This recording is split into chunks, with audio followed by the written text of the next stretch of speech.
What is an upper middle class problem you have, but you can't really complain about without seeming out of touch? My laundry room is laid out such that the dryer and washer cannot be side by side. Instead, they have to be placed perpendicular to each other on either side of a water heater in the corner. The door of the front load washer can't be reversed, so it's always sort of in the way when transferring clothes. Also, it makes the area around the water heater all but inaccessible without moving the dryer several inches to the left. It haunts my soul and makes me secretly wish for the demise of my washer so I can get an old school top loader. Please pray for me. Well, I guess I hope his machine breaks down, but only on a Tuesday, just to be awkward.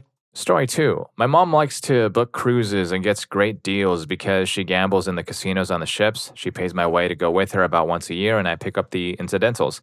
I got divorced a while back and didn't change my name because I wanted the same name as my kids while they were in school. Now, my youngest is a senior in high school, and I want to change back to my maiden name, but I can't. For the last 10 years, I've always had a cruise planned, and now I'm having trouble finding the right time to change my name because I need to do it in between cruise bookings. 20 years ago, I dreamed of having these types of stupid problems.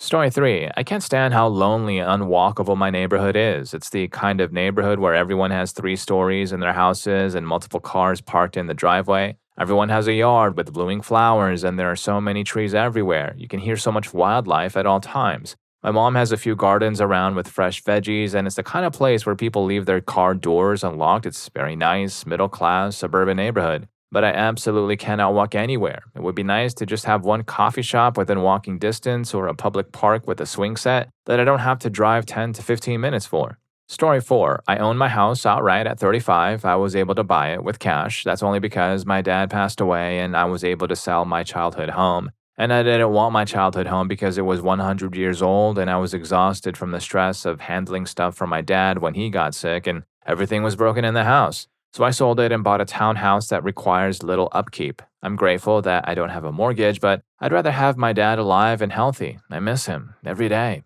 Story 5. Work wants me to travel to India in November for about 10 days, and I can't be bothered. Partly, this is because I've already been to India as part of a holiday earlier this year, and I would be flying to India just 3 days after I returned from an 11-day holiday in Mexico. But I wouldn't want to go anyway, even if those things weren't the case. To be honest, work travel for me isn't glamorous, it's grueling. I'm not an executive or anything like that. I go to inspect factories and my company flies me on the cheapest, crappiest economy flights. It's not a holiday. However, when I was complaining about going, someone I was speaking to got upset because they said, "I'd love to go to India and you're going for free, so it's insensitive to complain."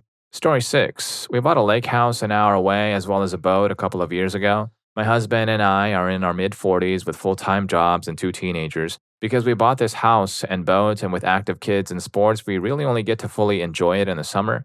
My husband is obsessed with both the house and the boat. I find it a humongous pain each weekend over the summer to up and leave our home, to tell our kids they can't make plans unless it's inviting friends to the lake house on weekends, to plan out what we will eat there and then come back on Sunday evening to get ready for the work week and quote-unquote real life. It is a huge first world problem, but it gets old quick. Story 7. I don't have freedom or a social life while attending online college because my parents are paying the tuition and I need to fulfill my part of the deal to keep it.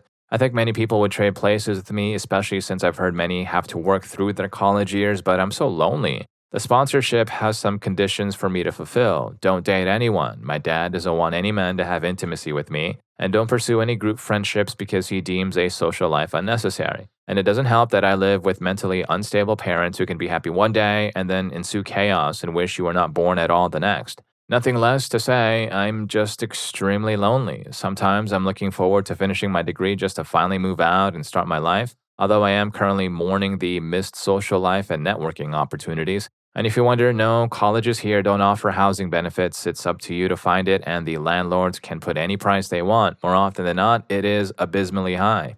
Story 8. I have a home that has doubled in value since purchasing it in 2017. My wife and I now make significantly more than we did then and want to upgrade. The original home was purchased in 2017 for $286,000, and we are now looking at homes in the $1.2 million range. We are in a lower cost of living area. I am complaining about tripling our mortgage, which is a fair thing in itself, but that's the number we picked while still maintaining our monthly savings goals, disposable income, expenses, etc. People can't even afford homes, and here we are upgrading significantly because we want to, and then griping about the costs, which we are still comfortable with. Story 9. Problems are problems, and while money cures many of them, it mainly does so by allowing alternatives and options that also come with their own issues. We recently started having cleaners come in twice a month, which is great, but now we have to coordinate the dogs and our schedules around them, and I've already had to deal with 2 minor damage issues. When we had less income, a vacation was a beach in Florida. Now it's planning longer trips to bigger destinations, but we really just end up on the beach anyway. Our cars got nicer, but the insurance and repair bills got higher, and options for service became more limited. My biggest problem that truly matches the question is deciding if I should renew my current club membership for next year or take the hit of moving to a nicer one and having to fork over another initiation fee.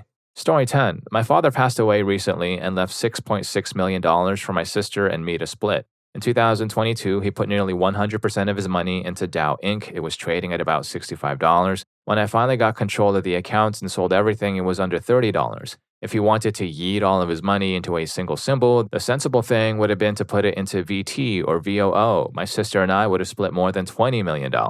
My sister received $3.3 million worth of Dow and is now sitting on $2.64 million in Dow. She won't sell it, and she won't talk to a financial advisor. I don't know how to get more out of touch than complaining about all of this. All that said, I'd rather have my dad today and inherit $200,000 in Dow 20 years from now. Story 11. Our home was built when whole home wiring was a big deal. There are very nice speakers throughout the house, on the front porch, in the backyard, by the pool, they're everywhere. Each room has a dial to turn the speakers on and adjust the volume, and they all sound great. However, we've lived here 2 years and no one can figure out where the input is coming from. So we can't change the station or add a playlist. Our speakers are stuck on one radio station, and that's all we get. It's Christmas music from mid-November to New Year's. That's it. No changing it. We've had people out to the house to find the source, and they can't. They get smug and think we're ridiculous when we tell them it cannot be found. Then the experts can't find it. We've contacted the previous 2 owners of the home, but no one knows. Story 12. My nanny doesn't work on Saturday, which means that Friday nights we can't really go out because we have to look after the kid on Saturday. We can't go out on Saturday because we have the kid, and we can't go out on Sunday because we work Monday. Going on holiday presents a choice. I either pay to take the nanny and then have to double the costs, or I don't take the nanny and the holiday becomes loads more responsibility than I normally live with day to day. I can't leave clothes anywhere to wear again as they are instantly cleared and cleaned. It's hard to find the cheese I want in the cheese collection. I had to get a much larger cheese board because the cold cuts and cheeses that were being made at home didn't fit on the board anymore. The boat I chartered this summer only had 1 bathroom, and the AC, air conditioning in the main galley wasn't that strong. I frequent a hotel on the weekends and always stay in the same room. Recently, they had a new staff member on the front desk who didn't know who I was, and they tried to put me in a different room. Story 13. Oh, thank you. I've been looking for a way to whine about this problem. I'm going on a cruise in January. My father is paying for me, my siblings, and my siblings' spouses to go on this cruise. I don't like my father, as he never defended me from my late mother's cruelty, and sitting on a boat for a week sounds boring. Also, most activities cost $150, so except for about 3 activities, I think I'm going to spend most of the week eating and sleeping. I'm only going on the cruise so my family can't accuse me of being antisocial. For most of my life, I've been excluded from weddings, holiday gatherings, etc. because, as I've been told by family, I don't want to go to family events. Weddings and holiday gatherings are things I would have enjoyed sharing with aunts, uncles, cousins, and other family members. A week on a boat, however, sounds meh. Story 14. Not sure if this counts as upper middle class, but I hate having to drive to a certain grocery store each week. That store has a specific item other stores don't have and doesn't do deliveries, so I have all my groceries delivered to my house each week except for this one item. Also, I don't have enough room for a hack squat machine in my fully furnished home gym, and I can't sell or pay off my rental property because I feel like I'd be losing money on it with an under 3% interest rate. Story 15. I'll preface this by saying that I've got major depression and generalized anxiety as a result of childhood cruelty, which was reinforced by my military service. I also suffered burnout after teaching for 3 years in a poor rural school starting in 2020. Intellectually, I know what I'm about to describe has little basis in reality, but I struggle with it daily. My wife works and makes good money. I substitute teach part-time. I own my home. We're financially secure, and I've got all the time I could ever want to pursue my hobbies and passions. And yet, simply existing is so incredibly hard some days. And then I feel ashamed because I'm so privileged and I still want to pass away about half the time. I do what I can. I serve on my local school board. I'm active in my community. I take care of our dogs. I try to be there for my former students and any new ones who decide for whatever reason that I'm their guy, but it never feels like enough. It just adds to the feeling that I'm a worthless piece of crap who doesn't deserve everything he's got. Story 16. When our cleaning lady doesn't do a very good job, it's rare and she's amazing, but some weeks she seems to miss a lot of stuff or she moves things and doesn't put them back.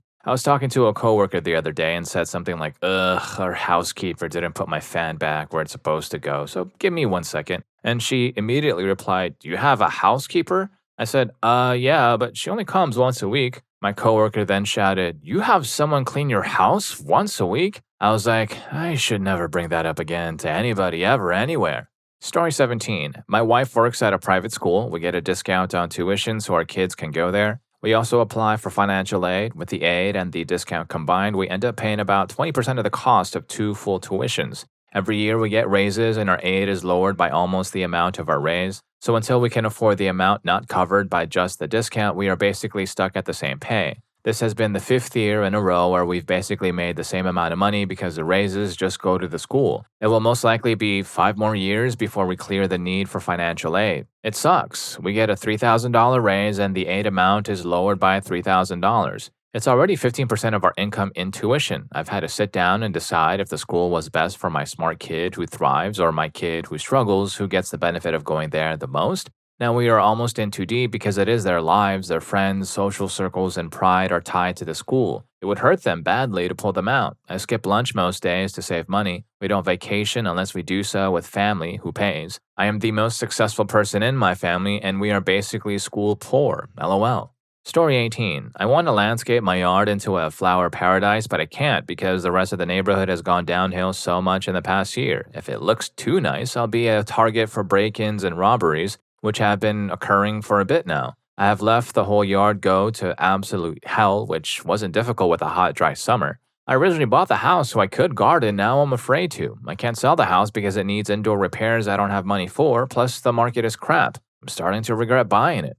Story 19. A special US edition. My fully furnished basement flooded 2 weeks ago before I had to have surgery. We had to pay out of pocket to have the flooring replaced there while I was recovering from the surgery that was covered by insurance. However, we hated the carpet, so we took out a HELOC, home equity line of credit, and upgraded to LVP, luxury vinyl plank. Now that I'm recovered from the surgery with 4 new lifelong prescriptions that I can afford, I'm stressed out because I can't find a job after completing a college program in May. My husband covers most everything, but I make all of the international travel money in the household, and now my husband wants to replace his paid-off car because it's making a noise. I'll take it to the mechanic on the sly. We both grew up in marginal households, eating out of the food pantry, etc., and know how good we have it. Story 20. My stepmother screwed us out of our inheritance after my father passed away. It's a long story. What we received money-wise was just enough for us to look like spoiled people if we complained, but it was only a fraction of what my father had told us he intended for us to have, not to mention heirlooms and other items. By the time we figured it out, it was a done deal. Unfortunately, he trusted her and didn't leave us with any documentation. It was really just a painful betrayal to us and to my father. This loss is in the magnitude of millions. We're okay financially, but her actions completely betrayed my father's legacy. They say karma is a mother trucker. I guess we'll see. Story 21. My goddamn water bill is $400 to $800 a month because I have a large yard and a 12-valve irrigation drip system in San Diego. Also, I get annoyed when my gardener and his team don't take care of random things, so I'll start rage clipping random things, olive trees, bushes, iceberg roses, and one of a crapload of varieties of bushes. I have a big fountain in the front gated courtyard and the water pump for the darn thing has been failing consistently. I keep paying to repair it and it just happened again. The underground electrical system in the yard can be a pain in the butt. Also, there's an in-ground bordered area where I used to pay to have cyclamens and other flowers planted semi-annually for $500 to $700 each time. But now with inflation, it would be around $1,000 and I just can't verify paying that for seasonal flowers. So the area around this fountain is a bit uglier now due to not replenishing those professionally planted seasonal flowers. Mo money, mo issues you create for yourself.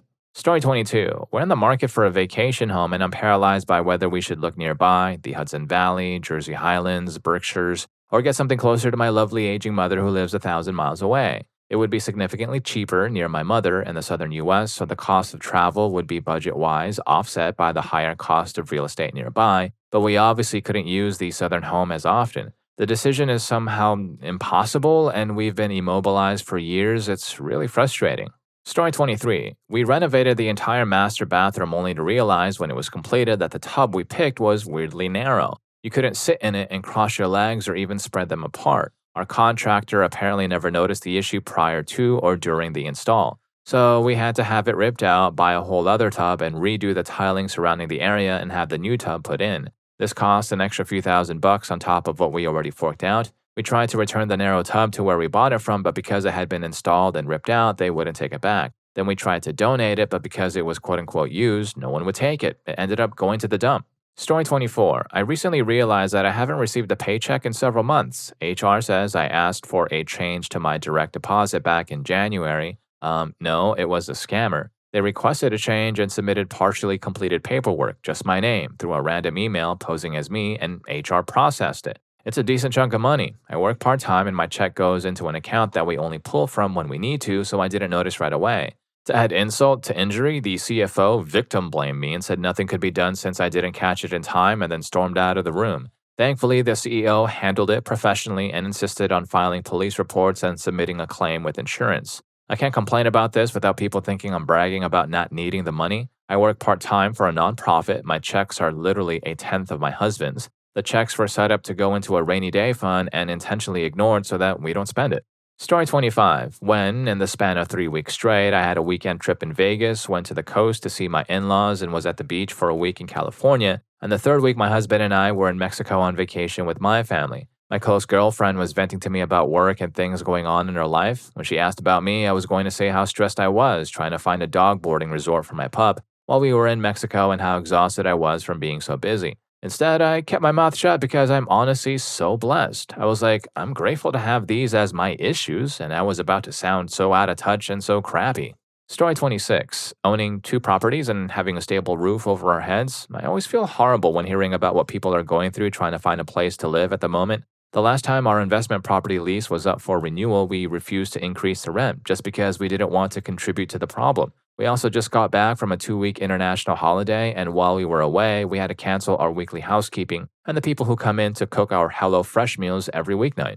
Story 27. Married with a kid, our joint income is about $300,000 in Los Angeles. We own a house, we're broke. We have no retirement savings, nothing saved for college, and we can't afford to get our cars fixed. 2 years ago, we had $15,000 in vet bills. Last year, we needed a $20,000 roof. This year, it was a $15,000 sewer line and a $4,000 luxury tooth. We have 2 sets of aging parents that will need assisted living any day now. And then there's school. We tried public schools 5 times. My wife and I are public school kids, and we really wanted it to work, but it didn't. Our kid just needs a smaller, less chaotic classroom. Private school in LA is destroying our savings. School has been $30,000 every year for 10 years, and yes, I am aware there are schools that cost twice that. We are trapped in this American Babylon system. And if you're connecting with any one of these stories too, don't forget to hit that subscribe and like button for more videos just like this. Story 28. Service. We can afford to have fun after working demanding jobs, hence our disposable income, yet every industry seems to give bad service.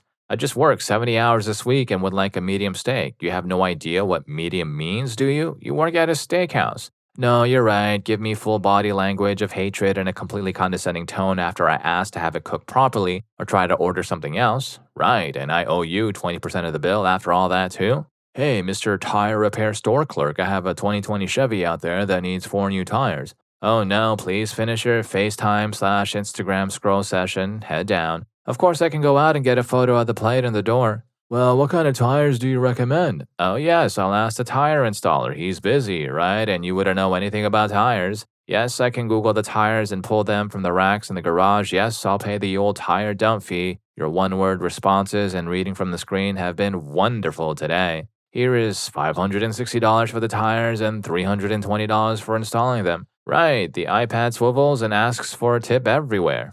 Story 29. We built a metal barn/garage on the back of our property to store stuff, vehicles, and the fifth wheel when my husband isn't working because our home only has carports, not a full garage. We have a gate opener for the fence, but the barn itself has manual rolled-up doors. I had to take my Wrangler to an appointment this morning so my husband could take the Yukon to drop the kids off. I was annoyed that I had to walk to the back, open the barn, back out, and go back in and shut the barn. I'm also a little sad because since our kids are young, when I go to the barn, I see my '87 Woody Wagoneer we had refurbished. Now I can rarely drive it because of our car seat needs. Woe is me that we have too many cars to drive between two adults and it sometimes feels cumbersome.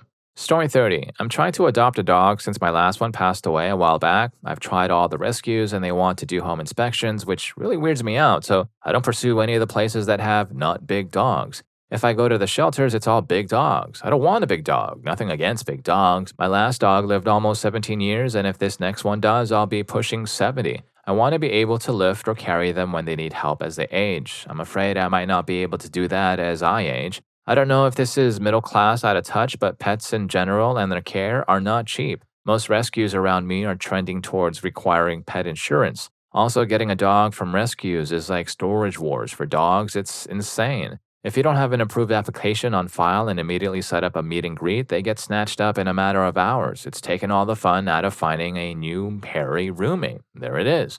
Story 31. We had a beautiful 2021 Camaro convertible. We both loved it. I traded it in last year for a 2022 Blazer because I was afraid we wouldn't be able to evacuate two adults and four dogs in case we had to leave for a hurricane. Sure enough, we were evacuated for Hurricane Milton. Our house was fine, thanks, lol. Missing the convertible, I bought a 2012 Mercedes SLK 350, a hardtop convertible for the non-car people. I absolutely love it, but it is 13 years old now with 56,000 miles, and well, I prefer new cars.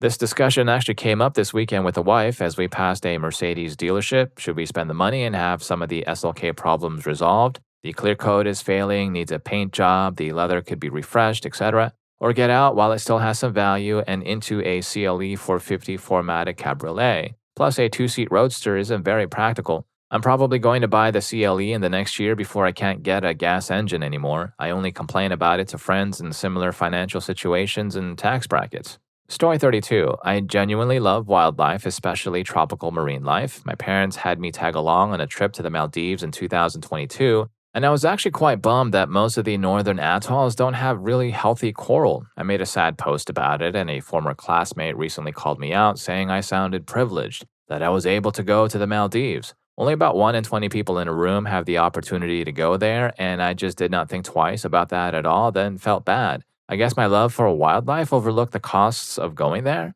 But I am also going to be real. It is possible to go there on a budget. Hawaii can be just as expensive. I do a lot of imaginary travel planning, punching numbers. Some people just think certain destinations sound expensive on paper until you look at the actual numbers. Story 33. I can't seem to get contractors to work for me. Heck, I can barely get them to answer the phone. I have a few things I would gladly pay to get done, but almost no one in my area answers. And when they do, they make appointments but never show up, or they say they'll get back to me and never do. It took me 4 years to get gutters on my house. Multiple contractors didn't respond. One actually came to my house to give a quote and then said he couldn't do it and would give my information to someone he knew. Of course, no one called back. We finally got it done by a friend of a friend. That's also how we got a fence put up. It took me contacting multiple contractors just to get my ceiling fixed after a leak. My insurance paid for it, but it still took multiple attempts to get anyone to do the work. I just want a wood-burning stove. Story 34. I have a fence around my property and the gate opens inward. Amazon drivers put packages inside the gate, either slipping them through the slats or dropping them over the top. If I'm home inside the gate, I can easily retrieve the packages. If I'm away, I arrive home to see packages inside my gate. The gate's electric opener stops when the gate hits a big package. I then have to get out of the car and slip through the gate to move things. Annoying, but no harm done. However, the gate has jammed twice from dragging over a thick envelope. It scraped a book and mangled the packaging on my fancy spatula. There is a non-gate section of the fence over which packages can easily be dropped and stashed. They would land on dirt or grass, not on the driveway. Story 35. This isn't about me, but my colleagues. I work in a relatively affluent area despite not living there myself. Our workplace meetings have lunch provided, and every single time the majority of people complain about the food despite it being absolutely amazing. My boss is friends with a local vendor, and they specifically only cater for her. She always makes sure to get a variety of options to suit different food needs too, vegetarian, vegan, etc. I was talking to my boss about it one day and said, you can really tell that these people have never gone hungry in their life with the way they complain about free food. It just blows my mind, especially on weeks when my family was struggling and it was the only proper thing I would get to eat that day. Story 36. I got a unicorn job in my industry this year that allows me to work part-time on my own terms, mostly coasting off of my husband's comfortable UMC upper middle class salary. It's exactly enough money that I can be home and hanging out all day, but not enough for me to be taking Pilates or other classes every day of the week. So, what do? I'm used to working 10-hour days plus Saturdays. This is entirely too much time off. I have literally begged our school PTA and Girl Scout troop for more volunteer opportunities. Our house is immaculately clean. My family is drowning in artisanal sourdough. I might take up jigsaw puzzles. I feel like a basic white witch in the early days of lockdown. I legitimately do not know what else to do with my time. Story 37. My family complains when I cannot make it to the third, fourth, and fifth vacations that they have planned for the year. My kids have already been to Disney and Universal for Thanksgiving, Hilton Head, Gulf Shores, and 6 weekends this summer to our family lake house, along with weekend trips to Great Wolf Lodge and a cruise back in February. My wife wants to go back to Gulf Shores for an extended weekend in October, but I don't want to go because I need to save some time off for Christmas vacation. I love that we are in the position to take multiple vacations as I grew up with only one vacation a year, but I can't complain to anyone. Looking at it, it is truly ridiculous how many vacations and trips we take each year. My kids actually complain that they have never been to Europe like their friends. Also, we are going to the beach for 4 nights after Christmas to celebrate the new year. Story 38. I have difficulty with my skincare regimen, specifically deciding which unscented, vegan, and cruelty-free products are the right ones for me and affordable. Am I upper middle class? No, I'm retired and low income, but I still struggle to pay top dollar for the right skincare products, as well as home and laundry care products. This is in contrast to my mother and father, both from farming families who, as children, made their own soap from lime made from wood ash and rendered animal fat. They both told stories of making soap as children and using that single soap for bathing, washing hands, doing laundry, and household cleaning. I've come a long way from that. Both of my parents also told stories of people they knew who went deaf or blind from getting that kind of homemade soap in their eyes and ears. Story 39. Isolation from friends in different socioeconomic circumstances from you. There are whole classes of problems in my mind more or less daily that affect my family and that I find really, really interesting to talk about. Career building, tax treatments, the stock market, financial planning, wealth management, home ownership, and child rearing. Yet many, if not most, of my friends, A, have no relationships to these topics, and B, being excluded from them, find them deeply undesirable as a topic of conversation. Whenever I talk to them, I basically have to close the door on the things that form the actual majority of my adult life. Instead, I have to try to resurrect within myself some interest in a long list of media properties that remain central to their lives. I understand why this dynamic exists, but it still bums me out. Story 40. I got a free furnace for my garage to keep the cars from freezing in the winter, but I can't find the time to do all the insulating and drywall work I need to finish before I can put the furnace in. I hate my landscaper, but haven't bothered to find a new one. My son's $1,100 per month preschool for 2 days a week is putting a strain on the finances. Generally, we are still a little over-leveraged from moving into a bigger house last year. We had to buy a bunch of furniture and a second car when moving from the city to the suburbs, which means that through the end of next year, our $200,000 HHI household income is barely covering costs. Story 41. I want to build an experimental airplane, and I've discovered that designing and building the plane is the easy part. Finding an affordable engine to power it has been a long, painful exercise in frustration. Proper aircraft engines have skyrocketed in price since lockdown, so a 6-cylinder air-cooled engine design in the 1940s now costs as much as a luxury car. Car engines may be an option, but they need a special reduction gearbox on the front to make them suitable for running a propeller. However, due to its very specialized nature, this gearbox can also cost as much as a luxury car. Electric drives are out because weight is the enemy. The more batteries you throw at the problem to overcome the weight, the more the weight increases, requiring more batteries, creating an evil spiral. I'm getting close to giving it all up.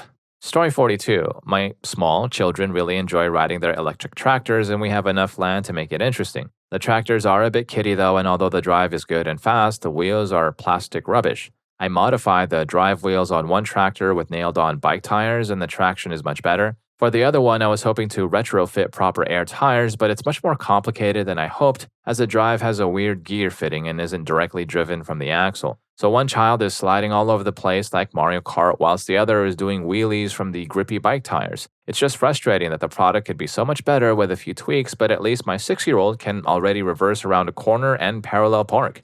Story 43. Okay, hear me out. It's very controversial, but these are my views. I think the worst class you can be in is in the middle class. This is because there is a constant fear of trying something new outside of the stable earning you have, which is what keeps you in the middle class. If you fail, you end up in the lower class. Also, not to mention the mentality, a middle class person rarely goes up or down, but if someone tries to break the barrier, they are the first ones to introduce the fear and negative thoughts. This fear hasn't even materialized yet, but it will surely scare off the person who was possibly about to break the barrier and achieve success. If we talk about the lower class, have you heard about the quote unquote nothing to lose mentality? That's what these people have in their arsenal. Most of the stuff in this world requires your hard work and the belief that it will work out. We can argue on this topic with exceptions, but in reality, we all know this is the truth for the majority. I would like to hear people's thoughts on this. Story 44. We can't talk about our life plans over dinner in public because much of the discussion is about how to allocate large sums of money, and we're not comfortable with people overhearing that. We're trying to make a big move that will cost us every penny we have, so money comes up a lot as part of the discussion.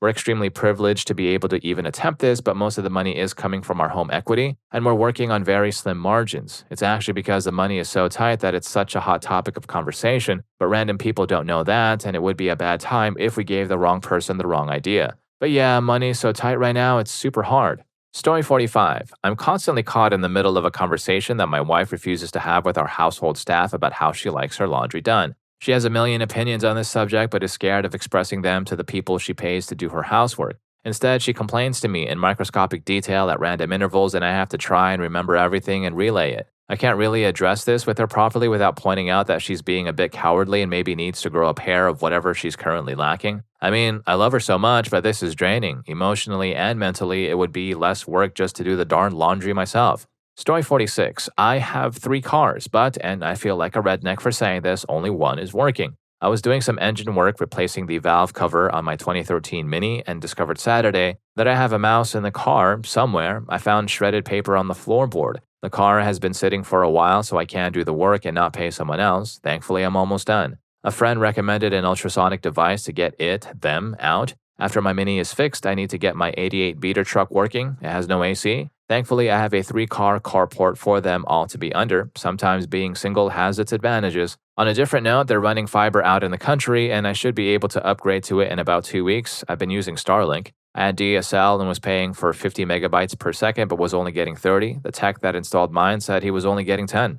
Story 47. This might be a bit serious for this thread, but I think it fits the question. My parents are both successful professionals, and each makes more than 6 figures annually. I'm their only child, and I've always felt like I need to measure up to that because I don't want to disappoint them. I've struggled with mental health my whole life and just scraped by to complete high school. My parents are great people, do not impose unrealistic expectations on me, and have always assured me that they will support me regardless of the path I choose. Still, my entire life, I felt like I must eventually become a successful professional as well, because that is what I've been shown a good life looks like. I've thought about it, and I think I value career over most other things. My current partner comes from a very different family, and I'm jealous of it. They make significantly less money, but they seem to enjoy life in a way that I never learned to. Career is not their number one value. Family is. They spend their free time at large gatherings or just spending time together as a family. I spend my free time freaking out about the fact that I even have free time in the first place, thinking it's bad that I'm not being productive. That was a bit of a rant, but there's my upper middle class problem. Haha.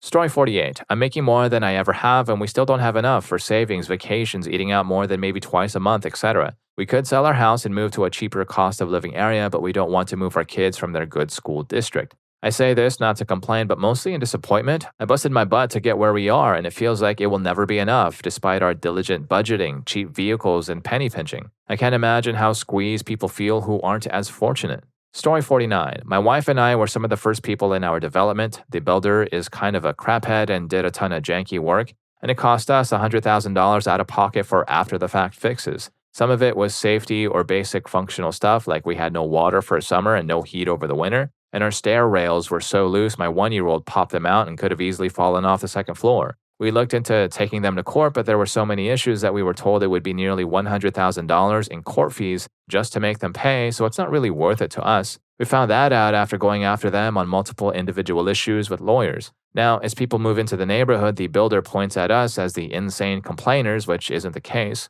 More and more people have come over to our place now asking about issues. I think it's 7 families now out of maybe 20 we've had, and one is considering putting in a class action lawsuit. I'm not an I told you so person, but I wish people had just listened in the first place and avoided their own repeat of my problems. It's just a headache. I don't want them getting away with some of this stuff, but I don't want to be in court for hundreds of hours or tens of thousands of dollars, and I don't want to look like a litigious schmuck.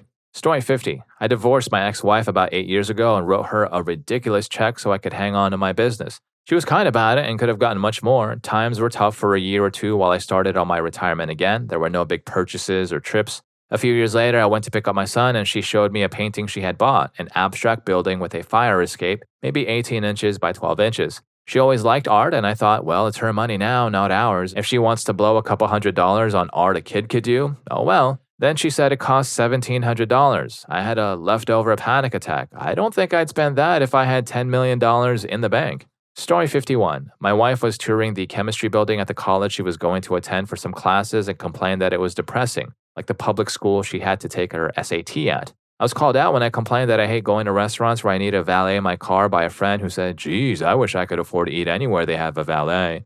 More recently, I expressed frustration when my brother-in-law couldn't take my case pro bono and had to pass it along to a lawyer that I actually had to pay. My dad won't let me use the third garage bay at their house because it's for his golf cart. And if any of these stories got to you too, here's more for you. YouTube thinks we're going to love this. I'll catch you in that video.